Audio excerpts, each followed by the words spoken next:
A boat moves with speed of 5 kilometre per hour related to the water in a river flowing with speed of 3 kilometre per hour. यार with respect to water बोल दिया ना, यानी कि इसकी capacity है ये वाली। यहाँ पे with respect to water, relative to water बोलने का मतलब भी क्या है, स्टिल वाटर में इसकी जो कैपेसिटी है वो है कितनी है बताइए, इसकी कैपेसिटी 5, रिवर की स्पीड कितनी है 3, और विड्थ कितनी है इसकी 1 kilometre. The minimum time taken around trip is, ये राउंड ट्रिप की बात होगी ना, यानी बिल्कुल सीधी गई और सीधी आई, ध्यान समझना आप। बिल्कुल राउंड ट्रिप तो तभी होगी जब सीधी जाए सीधी आए, ना तो राउंड ट्रिप कहाँ हुई रिवर के अक्रॉस, ना तो फिर अगर मान लो इसको ना आप ऐसा मान रहे हो, अगर यहाँ पे ये जैसे है इसके अंदर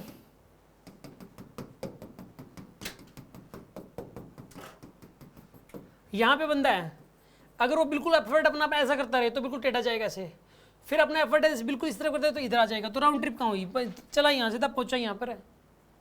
राउंड ट्रिप तो तभी मानेंगे ना इसमें, अगर राउंड ट्रिप का क्वेश्चन आ जाए तो समझ जाना कि बिल्कुल सीधा गया है ये पहले, और इसके लिए बिल्कुल सीधा गया तो एफर्ट उसने अपना इधर किया होगा, इधर एफर्ट किया होगा।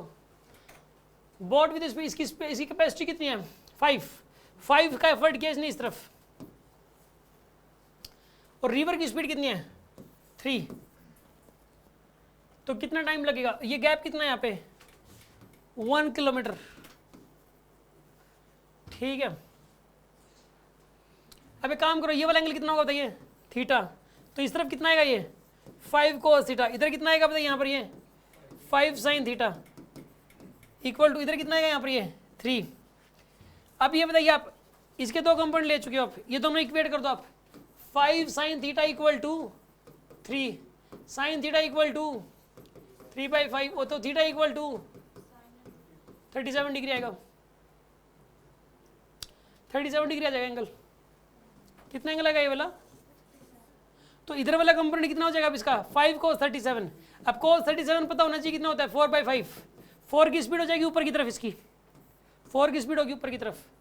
अब 1 किलोमीटर जाना है 4 की स्पीड से जाना है, 4 किलोमीटर पर आवर से 1 किलोमीटर जाना है, और 4 किलोमीटर पर आवर से जाना है, इतना टाइम लगेगा, और जितना टाइम ऊपर जाने में लगेगा उतना ही टाइम नीचे आने में लगेगा। तो 1/4 + 1/4 कितना आएगा 1/2 आवर, 1/2 आवर का मतलब हुआ आधा घंटा, 30 मिनट्स लगेंगे। इस क्वेश्चन को सोल्व करने के लिए आपको sin 37 3/5 होता है, cos 37 4/5 होता है, ये बात पता होना जरूरी थी, नंबर 1 बात। नंबर 2 ये बात पता होना जरूरी है कि अगर रिवर के केस में राउंड ट्रिप बोल दे तो इसका मतलब बंदा बिल्कुल रिवर के फ्लो के परपेंडिकुलरली गया और उसी रास्ते से वापस आया है। एक हमें ये बात पता होनी चाहिए कि रिवर के फ्लो के परपेंडिकुलर जाने में जो टाइम लगेगा वापस आने में भी उतना ही टाइम लगेगा। आगे होगी बात समझ में, किसी को कुछ पूछना है इसके अंदर?